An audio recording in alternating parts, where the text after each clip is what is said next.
Nalabidde kwa Azawi bwe yayogedde agira ne bamuteekawo n'omukulu naye n'agenda n'akola interview immediately n'awa recommendation ndi musanyufu nnyo eri King Saha n'abantu nga Azawi go behind me. So it is a selfish move.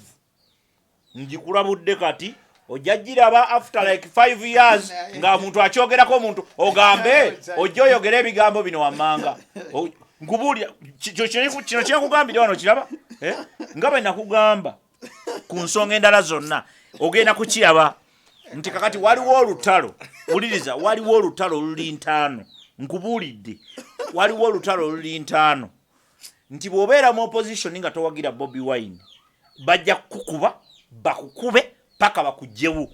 Oli ku YouTube channel Agaliwo tuula kalira emboozi egw'amakerenda.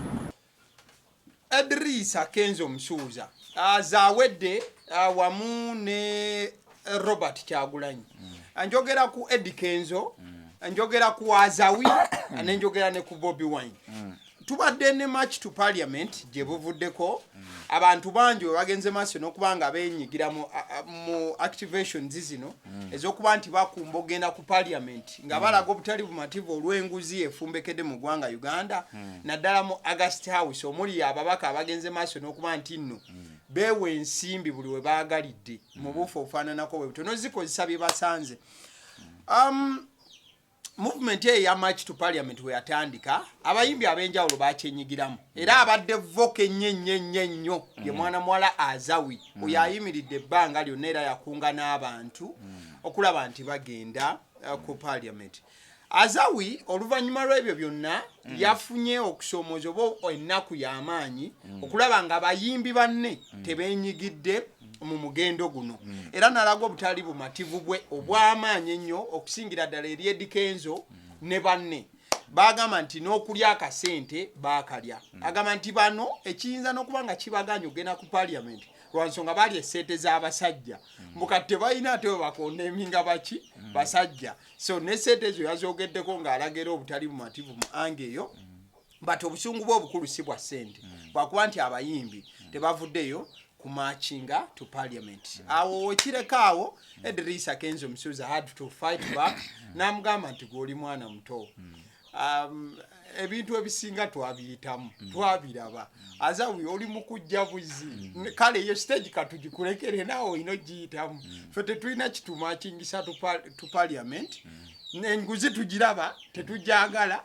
wala tetulina nsonga lwaki tukola ki tukumba ogendeyo at the same time naweereza ne Bobi Wine obaka mbudde bwe bumu namugamba nti temuntu intimidating nagamba Bobi Wine wamu n'abantu side eyo naga nze temu intimidating ate temwina kimugenda kukola nze sijja kwegattako mu kitwago sijja begattako that is it we muli wangula yabagambye we muli wangula ndibawagira but for now I'm not coming there you go Azawi Bobi Wine Eddy Kenzo in that line so the when arabe ne ku Spice Diana naye kamuiseho mulundi gumu naye yadde ayogera ku ssente za federation naga yadde ennusu 5 teyaziraba nabwe ekityo temubuuza bya federation era agamba abayimbi abantu basaanidde balwanirira enguzi.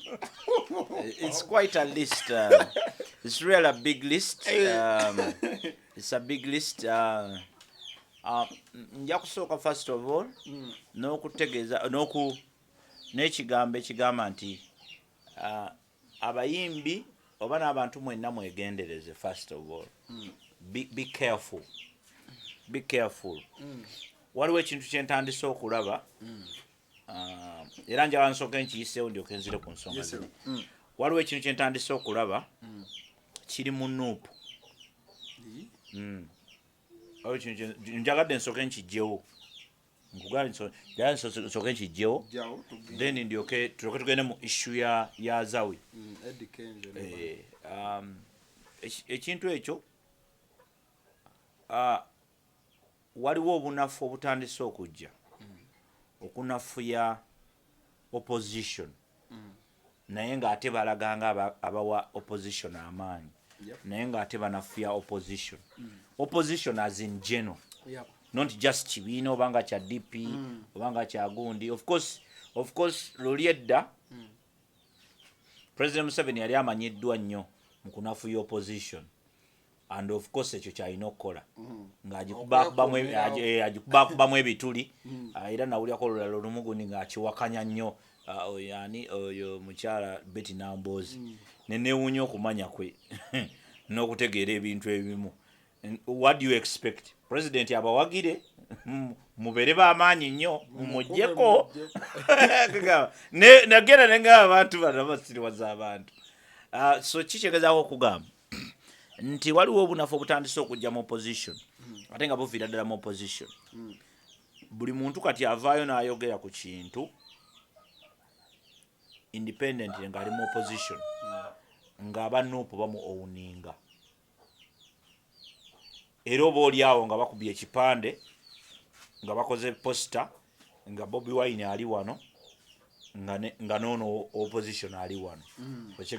So in other words, opposition tekyali opposition ya Nuupu tekyali opposition. They are promoters of Bobi Wine and Bobi Wineism or Chagulanyism or whatever it is that they are promoting. There is that tendency today that when somebody talks about opposition or talks about something actually against the government, the ruling government, someone comes up with a move of making this person go behind Bobi Wine. You cannot stand here or here. You rally behind. You must rally. No, you must rally behind Bobi Wine. If you don't rally behind Bobi Wine, you are hit. But I go to maybe into bino manga. Oli gundi. Olichi. First of all, but diversion. Diversion. You are diverting us. I don't know diversion from what, I don't know, but they call it diversion. Sometimes they say, bakuguze. They don't trust you. What way yakuguze?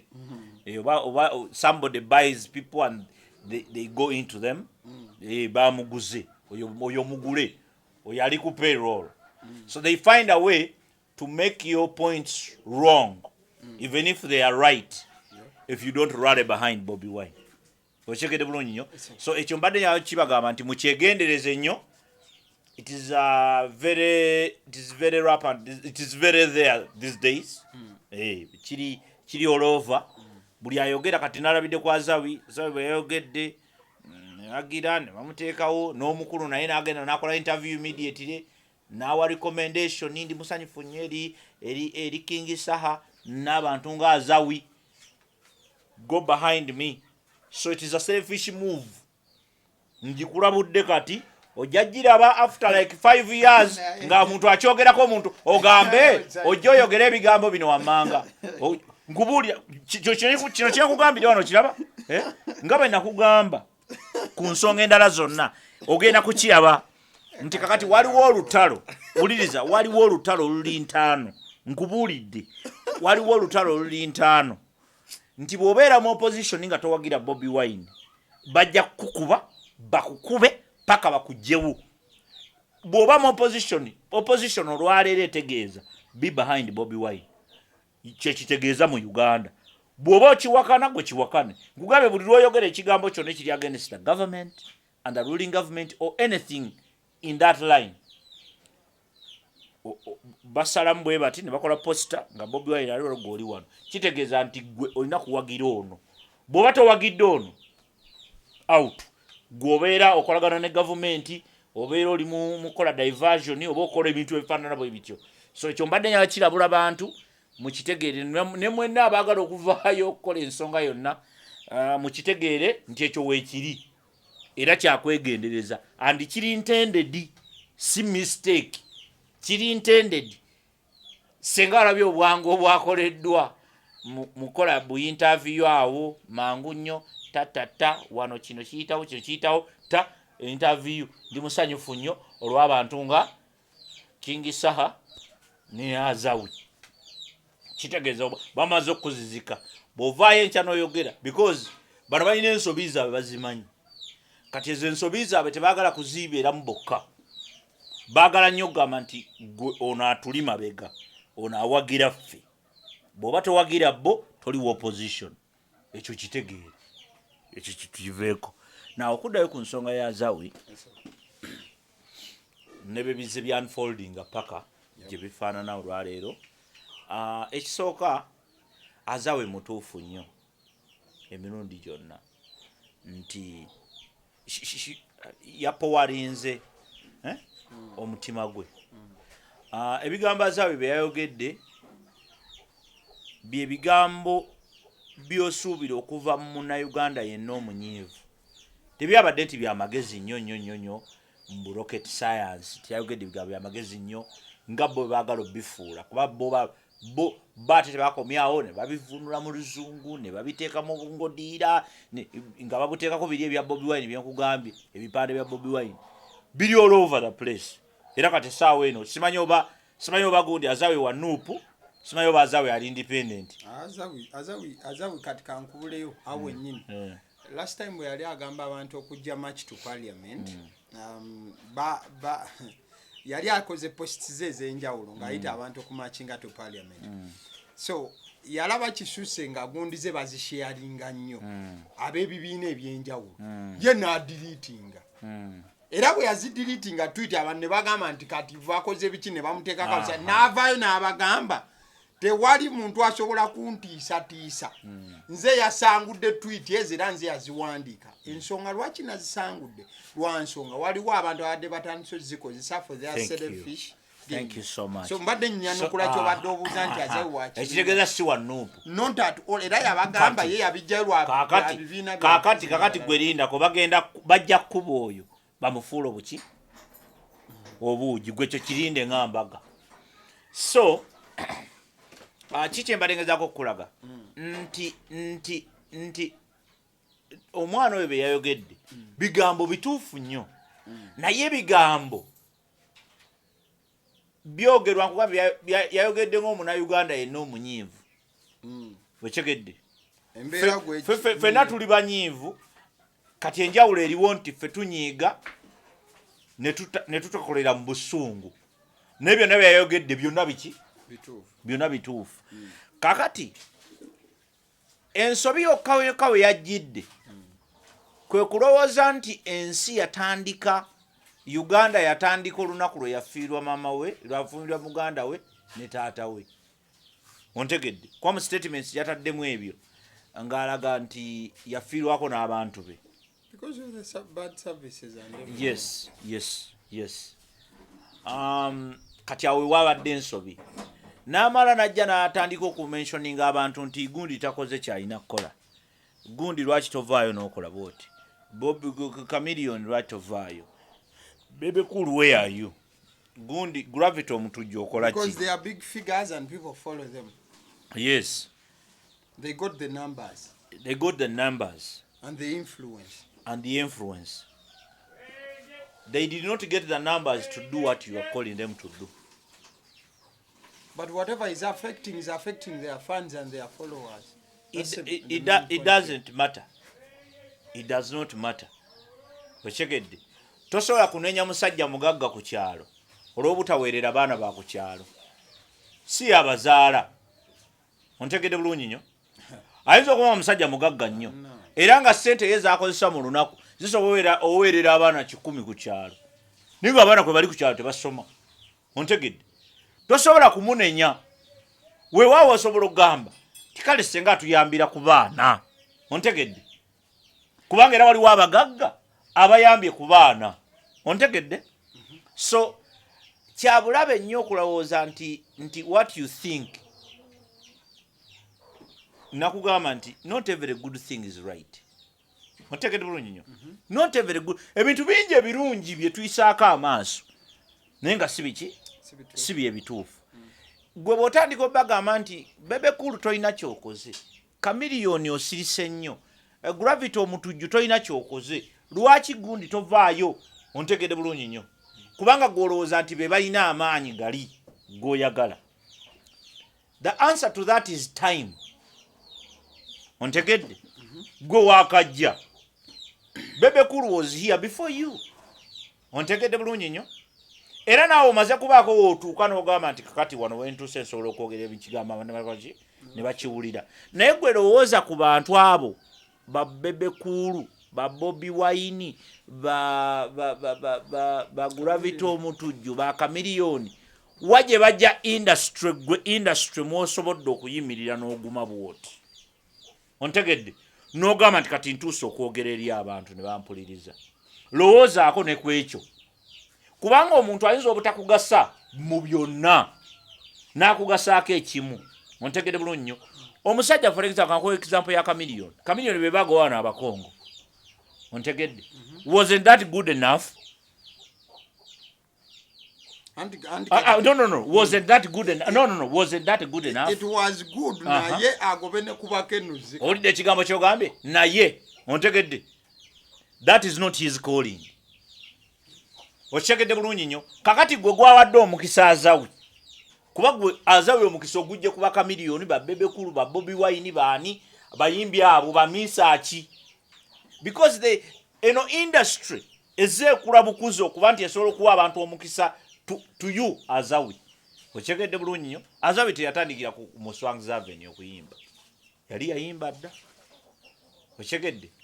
Kakati kitegeeza nti bw'oba ofunye akakisa kati olwaleero okuba nti gwe olina maaso ezizo kati ezigoberera zikozese gwe nga bw'oba okoze ki nga bw'oba oyagadde. Ontegedde tonenyanze nze obuzibu bwange n'Azawi essaawa eno don't involve these people. Balina ebizibu byabwe ebikola ki ebimala. Kamiliyoni balwana entalo z'otamanyi muwendo in line of what you are saying, what you are talking about. Kamiliyoni enyimba ze zonna okuva katupakase biki byonna valuvalu. Enyimba ezo zonna zibadde zoogera ku nsonga za bukenuzi kubanga mwe mulina ekizibu. Mulina ekizibu nti corruption. Chicho yagala kukyagala kuteesa kwekyo. Agenda mu maaso. Corruption nga munaamulwanyisa. Mulina okusooka okutegeera what is corruption. Because awo wali obuzibu n'obusinga obunene. Nti abantu tebamanyi na corruption kyeki. Kati abulabe nnyo kubanga olwanyisa ekintu kyotategeera. Kubanga kijja kuyitako kigende eno gwe ng'olaga eri. Anti leka balwanyiseko ekitono kye bamanyi kala. Eyo ensobi wejjira. Eyo ensobi awo wejjira. Kubanga buli lwolowooza nti nno ogenda kukwata oba ogenda kumala obudde bungi n'ebiseera bingi ng'ate tofunye results. Kubanga enguzi wano mu Uganda y'emu ku mawanga gasinga okulya enguzi. Naye ate mu Uganda mwe musinga okuba ebitongole ebirwanyisa enguzi. Ekyo kimanyi? Okimanyi nti tulina anti-corruption gundi, tulina anti-court, tulinayo ne court namba nga yo ekola ku kintu eki kyakusala misango gya nguzi. Tulina anti-corruption court, tulina simanyi anti-corruption unity, tulina gundi, tulina ya State House, tulina ba IGG. Bino byonna birwanyisa ki? Tulina ba individuals abalwanyisa enguzi. Naye lwaki enguzi olowooza ekyaliwo mu Uganda? Kubanga n'abagirwanyisa bagirya. Oba okitegedde bulungi nnyo. Abamu bagiryanga n'okwegendereza tebeegendereza nti balya nguzi. Balabirawo nga bali mu nguzi wakati. Okitegedde. Bayibuli egamba nti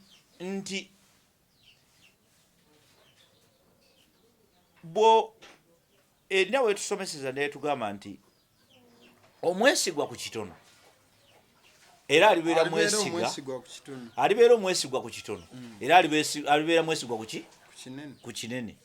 Tosobola kuba ng'olya enguzi ya mitwalo egi ng'onenya omuntu alya enguzi ey'emiliyoni emmeka? 5. Ontegedde bulungi nnyo. Kabonero akalaga nti abantu abamu abatalya nguzi mu Uganda just tebalina mukisa gulya nguzi. Tebalina office we bazijijja. Ffe wano mu byalo byaffe bamanyi n'otunenya. Ne bagamba kale oyo abadde akola mu gavumenti naye laba n'emmotoka emulemye okugula n'akayumba kamulemye okuzimba. Bakunenya mu Uganda olwaleero famire ye esobola otula wansi n'ekunenya. N'egamba kale oyo abadde akola ku paalamenti naye laba ennyumba emulemye egundi tatuleetedde ku ssente tatuwadde ku ssente akoze eki. Naye nga bakimanyi bulungi omusaala gwe gubadde gwa miliyoni 1 oba 2. Oba kigede bulungi nnyo. Naye bo baagala nnyo bali myezi 2 kalina esituse. sente azijjawa iyo ofisi itamu sente nyingi era bogendo lyaliako n'olyako enguzi ontegedde enguzi ekyokubiri enguzi abantu okugirwanyisa obulungi tulina osooka okuddayo ne tutegeera jona badde nkayana n'omuntu akola ku kitongole kya gavumenti era ng'akayana n'ebyo ebintu by'enguzi babadde na ku nsonga za Azawi ezo nega Azawi mutuufu by all means mutuufu naye ekintu ky'okutandika onnokola abantu ye problem naga neddamu mubuzaabuza abantu eki akola mu kitongole kya gavumenti twagenze okuvaawo nga nyeegedde namugambye gwe nkumanyi bulungi ontegedde tolya nguzi ate kati enguzi gye tulya wano bya konze gwe tolya nguzi bali enguzi okuva ku 00 bali enguzi nti to the extent asooka n'ali enguzi ey'obudde enguzi gwatulaba gwe enguzi atulaba enguzi etegeeza misuse or abuse of any office senga bakugamba nti mulimu tuka ssaawa 3 ovaawo 11 tugenda kuwa emitwalo emeka gwe n'otuukawo ku mukaaga n'ovaawo ku 11 oba ku 10 n'osayininga emitwalo egi oba olidde enguzi kyetegeeza it is corruption just corruption in enough forms waliwo kye bayita swindling embezzlement ontegedde omanyi swindling kyekitegeeza swindling kwe kukwata ssente ze bakuwadde nti za luguudo ng'era boda batera okukola mu Uganda n'ozikwata ez'oluguudo ate n'osooka n'ozizzaako mu ddwaliro ontegedde you have swindled the money otegedde waliwo embezzlement waliwo bino ebyenjawulo waliwo there are so many forms of corruption now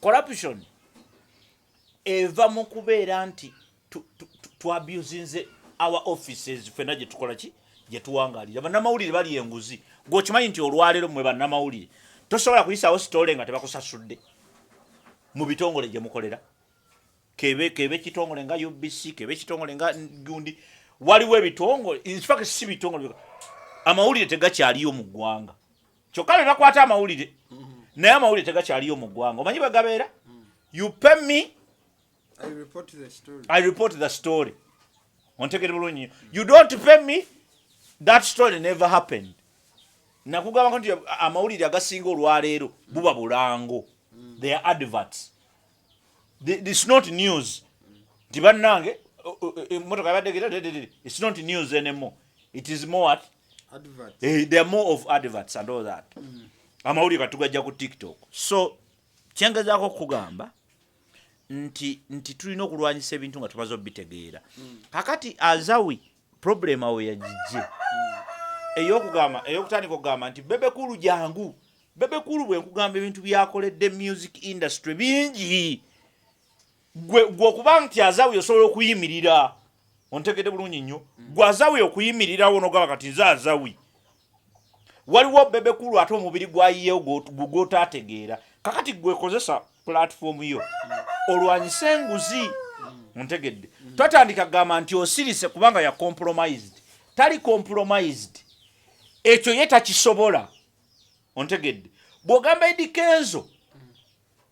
Eddy Kenzo alina bye yayitamu alina byakoze Uganda tetambulira ku kintu kimu oba bibiri tosobola kutunula n'ogamba nti enguzi is the biggest issue Uganda ina ebizibu bingi biyitirivu nanti enguzi ejiziza nnyo like it or not that's what I'm trying to say nakugambe ku nsonga ya time buli omu alina obudde bwe Bobi Wine waliwo yanywera enjaga nga gyawaana yokka gyaliko nga talina kubi nga ne videos azirina ng'agamba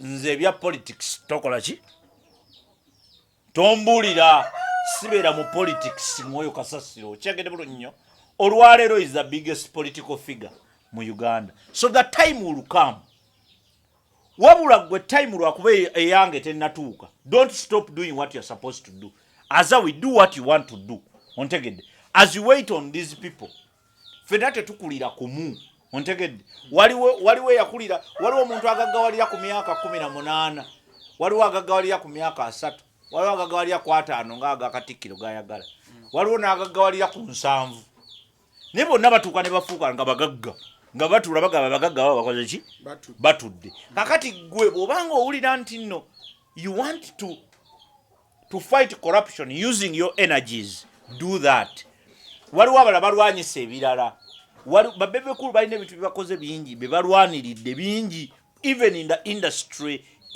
okubeera nti osobola okubeera omuntu asobola okujja bwatyo nga wazze n'abaako kyakola ki kyayogera so respect them. Don't feel like they are not doing enough. I understand your pain, but don't feel like they are not doing enough. Sometimes we need to wait for others to come and join us. And as you also move, then ekyanza kijawe okugamba nti basomesa abantu temubagamba genda kumachinga ku parliament because ne repercussions zaakyo nyingi. Mulimu okubakwata okubasiba oyinza okuba babaze okugenda ku parliament naye bibala abasiba ate tolina buyinza bubajjayo mukomera ontegedde so ekyamagezi kiri nti because you have not yet declared a war bwe mu declaring olutalo there is no problem but you have not declared the war so there is no war ontegedde omanya olutalo lwana demonstration ziri mu constitution era omuntu akkirizibwa okwekalakaasa wa Bible yetugamba okubeera abagezigezi ng'obwana bw'omisota olabe ku demonstration ezibadde wano n'olaba n'engeri gye babakwatamu mutiisatiisa abantu buteekalakaasa gwegenda okwekalakaasa kukkirizibwa amanze nkugamba gwe nze ŋŋamba ggwe Bible yetugamba simanyi mwe basiraamu bwe mwogera naye Bible ffe tugamba tubeere bagezi ng'obwana bw'emisota oteekeddwa okusooka okulaba okwekalakasa okuwedde kuvuddemu ki na kiki ekibaddewo ontegedde bulungi nnyo abantu babasibye abantu babakubye amasasi abantu babasse and nothing has happened tulina okutegeera Azawi waliwo mu bigambo bya Azawi mu bigenderere waliwo ekigambo kye yageyogedde n'agamba bavubuka mmwe kye mbasaba kiri eki mubeere balamu be alive temufa ochegedde yabagambye ekyo kyabadde mu bigambo bya Azawi kuba gwe oyagala kulonda mu byoyagala nakiwulidde yagambye bavubuka mmwe mubeere baki balamu nkubuulira mazima ekikulu kya muvubuka yenna olwaleero beera mulamu be alive ontegedde tokkiriza kufa mu kufiira mu buvuyo omuntu ow'emyaka 8 agenda kutta nga gwolina emyaka ago abakuwangudde ne bwakutta kati naye n'afiirawo abakuwangudde yabaddeyo emyaka 8 gobadde waaga so kyamagezi gwe okubeera omuki omulamu so that musobola okulaba kuki ku bibala by'obugumiikiriza bwammwe okyegere bulungi nnyo so temufa naye engeri yokka y'obutafa temugenda mu kwekalakasa my brother kubanga okwekalakasa kwe Uganda tekumakinga sense tetunatuuka kwekalakaasa nze nkubuulira lwaki tetunatuuka kwekalakaasa wano mu Uganda abantu abamu bali bulungi abala tuli bubi nnyo mukyegedde ensi efaanana bwekyo tosobola kwekalakaasa ontegedde tosobola kwekalakaasa nalaba e Kenya n'enseka noseka gwe kimanyi kya abaana baali e Kenya nga olaba nga ku golf course nga bali beekalakaasa bali bazannya golf nenga abantu tebasobola kuwangula ontegedde eggwanga liteekeddwa okuba nga tutuse ku level ffenna egamba nti enough is enough naye nga tukyalinamu abantu bagamba nti ogambye ki simanyi jo nalabye abasajja mu Kampala nga basibye amaduuka abamu bagasibye abalala bagagudde okyegedde if we are not yet at that level kitegeeza ki tulina okusomesa abantu ne basooka ne bategeera ffenna ne tubeera ku level etegedde kye tuliko n'ateekalakasiza kale waakiri abeere ewaka ng'asabira abagenzi okwekalakaasa naye bwe tuba nga tukyalira abeekalakaasa nga n'abalala bakyagamba kati beekalakasiza ki ontegedde bayikalakasizaje kitegeza wakyaliwo buki obuzibu kati gwe yeekalakasa awo okwatira muno gabamanyi tusomese bano ensonga eno nja kuzaako mu history katono nnyo tumalirize Museveni teyawangula lutalo luno kuba yalina amagye mangi Museveni yawangulako luno lutalo okujja mu buyinza yawangula lutalo 27 guns bwe yagenda kye yasinga okukola kusomesa bantu nga bajjewo ne bakugamba nti nkubuulire Obote atuli bubi ate zankwatirako wano nine mwanyi nine amatooke nina biki nti Obote atuli buki bubi corruption biki omuntu nga abeera convinced naga kale abasi jangu genda ne bano mujja kujjangana mu kime n'amatooke mugende mulwane ontegedde that is how you get into people into your side onto your side and you start fighting nekati wano tulina abo opposition aba intimidating abantu okusinga na government eri mu buyinza government ekyanyonyola naye abo opposition ate n'okuvuma bavuma so kitegeeza nti tukyalina olugendo luwanvu mubeere balamu obudde bugenda kutuuka time is going to come omuntu yenna avaayo olwaleero n'atandika okulimbalimba nti Museveni nga opposition yetu mulidde Museveni mwegendereze nnyo kuba Museveni oba oyagala oba tayagala ajja kgenda ontegedde naye omuntu yenna akulimbalimba Museveni oyo ye problemu ya Uganda aba akulimba problemu ya Uganda esinga ku Museveni problemu ya Uganda nange mwendi naawe mwoli tulina osooka kwetereza ffenna bwe tuteetereze obuzibu bugenda kuva awantu awo bugenda kuva awantu wamu President Museveni ajja tuka ekiseera either affe oba aveeko whatever naye nga ffe tetulirwedde nga ffe balese nga ffe tetulirwedde agenda kutuka ekiseera either anegukaagwe mu kinaabiro owulire tyafudde oba akole eti kubanga atuuse emyaka egigenda kati omuntu bw'atandika okutekola project egamba nti Museveni agende nga ye project gyapushinga Museveni bwagenda what next mbutuyiye ng'agenze obuzibu awo we buli be ready teekateeka enjuuyo teekateeka amakaago gwe gy'obeera teekateeka amakaago tugenda mu kulonda kati tugenda mu kulonda olwaleero temulina na olwaleero abantu bali mu kayani bw'otulira ebibiina byonna ebivuganya gavumenti nuupu DP gundi byonna ebibiina bifu nuupu bali mu kayani ya kaadi essaawa eno FDC kumpi tebali nawo ontegedde okyegedde bulungi nnyo gwe kkiriza obagaana DP yo tewali ontegedde kati essaawa eno buli omu anoonya kifo kye waliwo ayagala obwa Lord Mayor waliwo ayagala obwa Mayor bwa Kampala waliwo ayagala obwa kati buli omu ali mu kunoonya bibye obudde buno okyegedde bulungi nnyo teberezaamu singa gavumenti essaawa eno ekyuka Museveni singa olwaleero kale Museveni afudde olwaleero bakugambye amawulire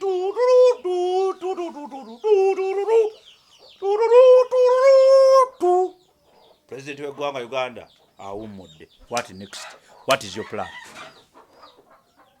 what is your plan okimanyi ntuyinza okufuna emigga egitabangawo simply because tewali yeetegese abantu betuwa ekitiibwa betulowooza nti bali mu opposition bali mu kunoonya ssente bali mu kuyombagana na ku social media bali mu kulwanagana bintu bitalina makulu olwaleero Mpuuga ne Bobi Wine tebagatta be bali mu nuupu be bali mu kibiina ekisinga ababaka mu paalamenti be b'obuvunaanyizibwa bwe tulinawo ontegedde my last remarks get ready all of you get ready stop this nonsense corruption is bad it's very bad and we don't want it but it's not the last thing to do let us be ready to take on the mantle of developing this country let us be ready let us start now and push forward tuve mu bino byonna bitubiveeko tudde ku kiri ekiddako tuleme kutunuulira nti gundi mwami nsere kwa talina kyakoze ate nga bebateeta focus gundi ye nga talina kyakoze ate nga alina following gundi nga talina kyakoze no gwe do your job buli muntu akole omulimu gwe nga balina okugukola as simple as that mulekerawo okusojjasojja abantu mujja kuleeta obuzibu bwabwerere mujja kunyiza abantu and be ready. Gavumenti egenda kukyuka naye bwekyuka akasembayo kankakubuulire gavumenti eno yakafugibwa abantu omanyi abantu abakafuga Uganda okuva kugundi kumuteesa oyinza nokugatako Queen waliwo n'abaaliwo ab'emyezi lwaki babanga ba myezi gavumenti zabalema okugira gavumenti zabalema okugatta okuva ku Obote okutuuka ku Museveni waliwo abo abantu abajjawo bayitirivu ontegedde naye gavumenti zabalema okufoominga ng'ate bali ready ng'ate baali bawangudde obuyinza waliwo neyafugira emyezi ebiri waliwo weekisi ebbiri waliwo balule bonna baani gavumenti zabalema okufoominga so kitegeeza ki if you are not ready n'obuyinza basobola obukuwa bwe bati n'omagamaga nga tosobola kufoominga gavumenti era ne bakutopolinga era confusion nejja President Museveni yali alina otuwa yagaana okituwa yali alina kujja afuge ebisanja 2 kimu agende atulekere gavumenti ng'eteredde ekyo yagaana okituwa tetukyalina kyamukolera tulina mutunuulira butunuulizi kakati ebisigadde tujja kulaba engeri gye tukikwasaganya kubanga ye yali alina okutukolera yagaana okukituwa tewakyali kyamagezi nza kukolebwa kisinga kakwekyo wakati ne bwavaako buvi bulungi n'agamba nti kati mbatadde atulekera mu confusion talina kyayinza kutuyamba yatwegaana as simple as that. Kati ffe abaliwo tweteeketeeke tubeere nti senga abaawo aseeseetuka wabaawo addawo okyegedde naye okubeera n'abantu nga muli mu kulwanira miliyoni 5 muli mu fight ya miliyoni ebi mulese eggwanga lyonna liffe wakiri liggwewo nga muli mu kulwanira miliyoni tutandika n'ekitono nga bwe tugende waddako Mwami Obote gwembeera naye n'agenda maaso n'okuba nti ensonga azigayagayamuko ku biba bigenze maaso n'okuba nti no biba mu ggwanga nyaffe Uganda ensonga londamu ekyo ekiyinza okukolera ebitasaanidde teeka ebbali okwemulugunyako mu comment section bw'okuteekawo tekikola buzibu Mwami Obote abeera ajja kubanga akufuna mu bujjuvu obufaananako bwe butyo genda maaso n'okuba nti nedda ssebo genda maaso n'okuba nti likinga video Lukia yabadde ku kamera. Thank you so much.